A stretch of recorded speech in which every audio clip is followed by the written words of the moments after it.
అందరికీ నమస్కారం. కొత్త భూమి చట్టం, కొత్త పాస్బుక్ వీటి గురించి చాలా మందిలో చాలా గందరగోళముంది కదూ. పాత పాస్బుక్ ఇంకా చెల్లుతుందా?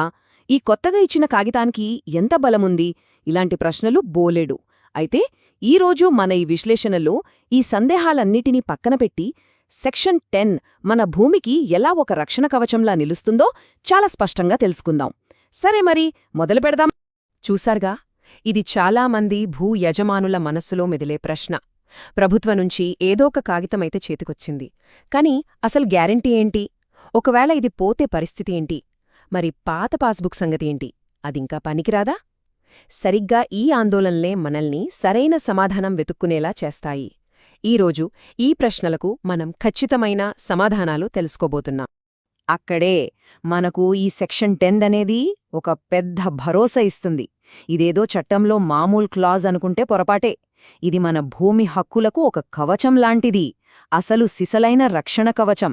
మన యాజమాన్యానికి తిరుగులేని భద్రతనిచ్చేది ఇదేనన్నమాట. ఈ పోలికెంత బాగుందో చూడండి. ఒక విషయం ఆలోచించండి. మనం ఎంతో కష్టపడి ఇల్లు కట్టుకుంటాం, కాని దానికి ఒక మంచి గట్టి తాళం లేకపోతే ఆ ఇంటికి భద్రత ఉంటుందా? ఉండదు కదా. సరిగ్గా అలానే మన భూమికి సంబంధించిన అన్ని రికార్డులకి ఈ కొత్త పాస్బుక్ ఒక తాళం చెవిలాంటిది. ఆ తాళం మన చేతిలో ఉందంటే మన ఆస్తి మన చేతిలో ఉన్నట్టే లెక్క. దీని అధికారిక పేరు పట్టాదారు పాస్బుక్ కమ్ టైటిల్ డీడ్. ఆ పేరులోనే అసలు విషయమంతా ఉంది. ఇది ఉత్త పాస్బుక్ కాదండోయ్, ఇది ఒక టైటిల్ డీడ్. అంటే ఏంటి? అంటే భూమిపై మన యాజమాన్యాన్ని ఫైనల్గా తిరుగులేకుండా నిరూపించే అంతిమ పత్రమిది. రికార్డులలో ఎవరి పేరైతే ఉందో వాళ్లందరికీ తహసీల్దార్ దీన్ని ఇవ్వడం చట్టప్రకారం వాళ్ల బాధ్యత. సరే, ఇంతకీ ఈ కొత్త పాస్బుక్లో ఏముంటుందే? భూమి వివరాలు, దానికొక యునీక్ భూధార్ నంబరుంటాయి. అంతేకాదు, మొట్టమొదటిసారిగా భూమికి సంబంధించిన సర్వే మ్యాప్ను కూడా ఇందులోనే ఇస్తున్నారు. ఇది చాలా ముఖ్యం. అన్నింటికంటే కీలకమేంటంటే కొర్లిలేషన్ లింక్. ఇదేంటంటే పాత సర్వే నంబర్ను కొత్త భూధార్తో కలుపుతుంది. దీనివల్లేమవుతుందంటే అప్పటి భూమి ఇప్పటి భూమి ఒకటే అని స్పష్టంగా అధికారికంగా రుజువవుతుంది.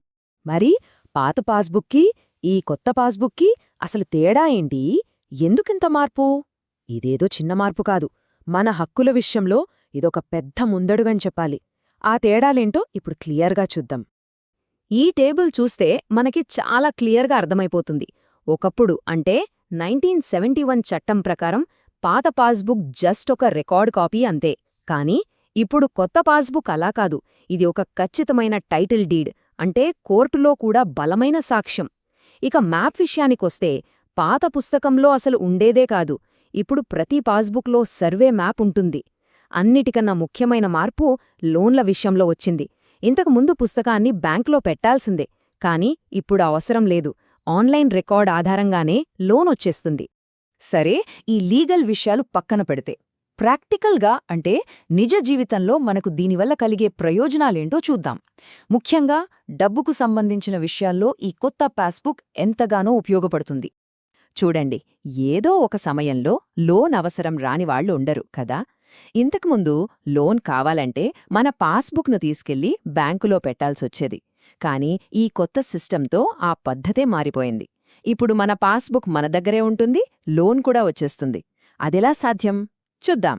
ఇది చాలా సింపుల్ ప్రాసెస్. బ్యాంక్ వాళ్ళు ఏం చేస్తారంటే మన భూధార్ నంబర్తో ఆన్లైన్లో మన రికార్డును చెక్ చేస్తారు.